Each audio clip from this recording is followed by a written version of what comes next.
This is the KAMRUI mini PC model E3B. I'll be taking apart and going over this mini PC, so if you're interested in seeing more videos like this, make sure to subscribe and click on the notification bell so you'll be notified of future video uploads. There are also links in the description for anyone who's interested.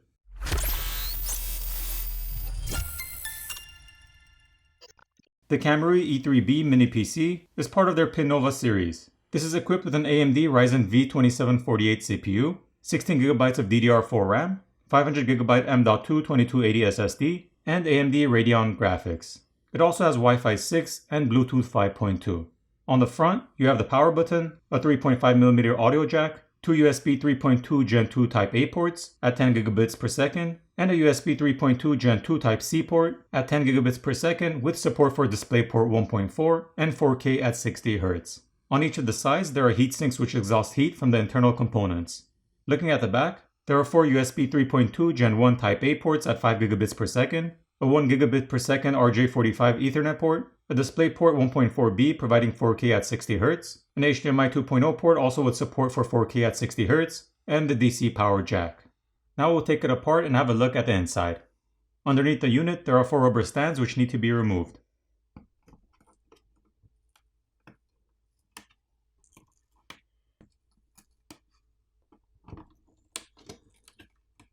There are now four Phillips screws which also need to be removed. The bottom cover can now be lifted up and removed.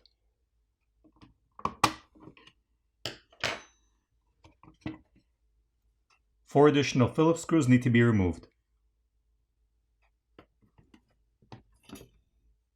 This is the metal backplate, which also acts like a heat plate to help transfer heat. At this point, you have access to replacing or upgrading the RAM or the M.2 SSD. There are two SO-DIMM RAM slots, which can accommodate a total of 64GB of RAM. There are also two M.2 2280 SSD slots, which can accommodate a total of 4TB. The RAM can be removed by pulling back the metal tabs or holders.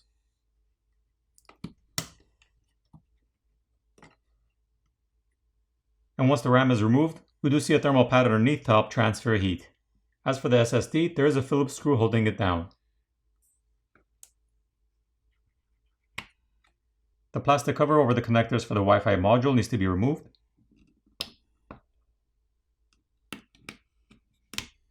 And then the coaxial cables can be disconnected by popping them off.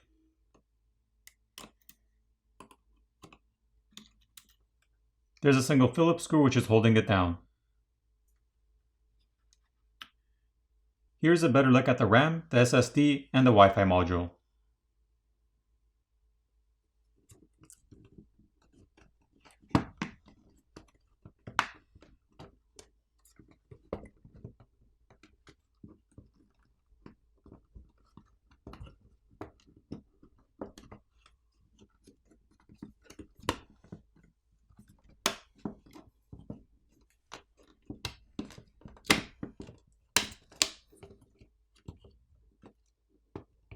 Once the motherboard assembly has been lifted out from the housing, the cable for the power or DC jack needs to be disconnected by pulling it out.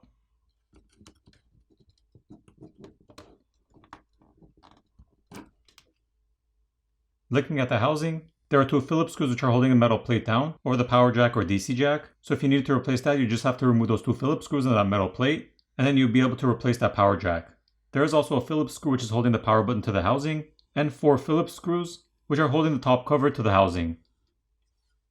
Having a look at the motherboard, we see the BIOS battery which is located here, and the cable connects to the motherboard on the side. These are the USB ports on the back, the Ethernet port, DisplayPort, and HDMI port. This is the USB-C port and the two USB-A ports on the front, the 3.5mm audio jack, and the power button. Having a look at the back, we see the large fan and heatsink assembly. To remove this assembly, first we need to disconnect the power cable from the board. And then there are four Phillips screws underneath the fan blade which need to be removed, so you will have to move the fan blade around to gain access to the screws.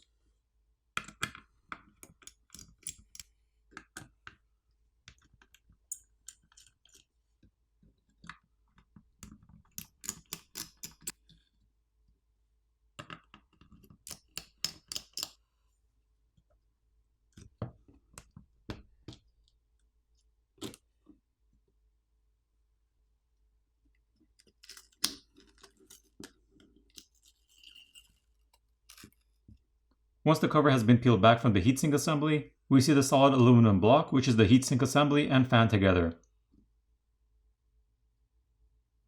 Having a look at the back, we see thermal pads and thermal paste to help transfer heat away from the components to the heat block, which then gets exhausted out of the sides of the housing.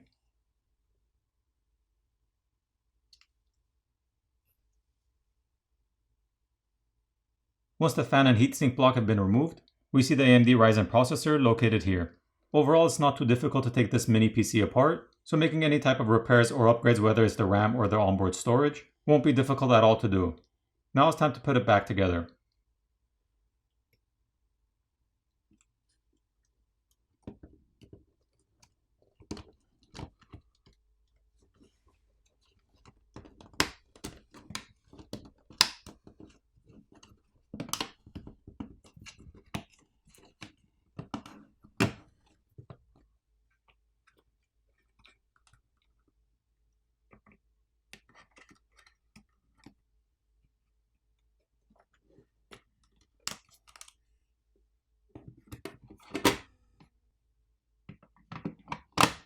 Once everything's back together, you can power it on and you're done. I hope you enjoyed this video, and I'll see you in the next one.